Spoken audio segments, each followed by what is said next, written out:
mostly because the kids that we work with are kids who are labeled something, labeled either emotional behavioral disorder, or they're bad kids, or they're never going to amount to anything. And most of the kids that we work with are in some kind of specialized program in school, and that becomes their identity throughout, since I've been working with them, elementary school and into high school with some of the clients that I work with. And so that's how people identify them without giving them a chance.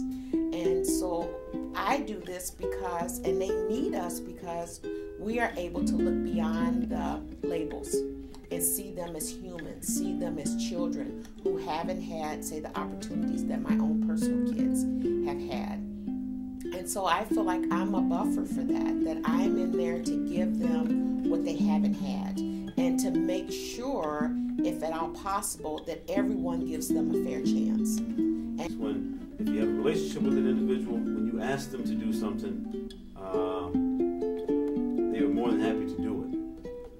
Now, I've given consequences to kids on a number of occasions, and it's the kids that I don't have the strong relationship with that either kind of buck it and just say, hey, I'm not doing it, and make it worse, or versus the kid that I have a relationship with who says, all right, I can accept that. But some of the kids, they say, you know what, Mr. White, they're not going to make it. Just throw them to the side.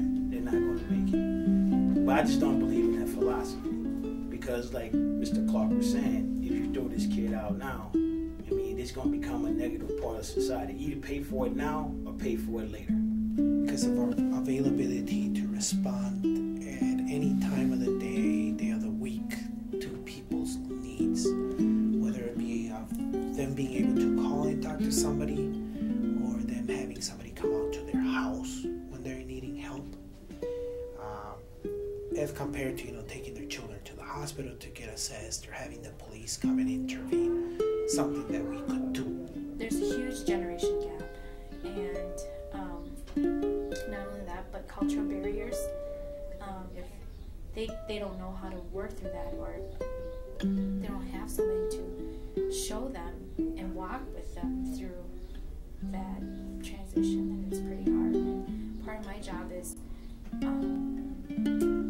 when I go and meet Hmong clients, the first thing I encourage the kids is to embrace the Hmong culture. Not only that, embrace the American culture, but find a common ground in both worlds. I would wrap up St. Paul Youth Services with a story that I heard from Dr. Deborah Profil's death that I think is an extremely powerful story. And unfortunately, one day, one of those great children was caught in a crossfire of gang violence and was killed. And a neighbor was consoling the father at the funeral of this young man and telling the father that, look, you did everything you could possibly do. You've got a great family, many good young children. You've done everything you could as a person to avoid this tragedy. I'm sorry it happened to you. And the father looked back at the neighbor and said this. He said, no, I didn't do everything I should have done. I should have helped raise those other children as well. Those other children, referring to the ones who did the shooting. And that's what St. Paul Youth Services does. It helps raise those other children. I hope the wind is at your back, keeping you on track,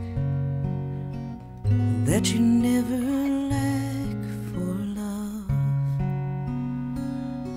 I hope you walk beside your heart, even in the dark, guided by the stars above. The number one thing that I like to do with kids is challenge them to challenge themselves. I haven't met a kid yet that has wanted to fail at anything.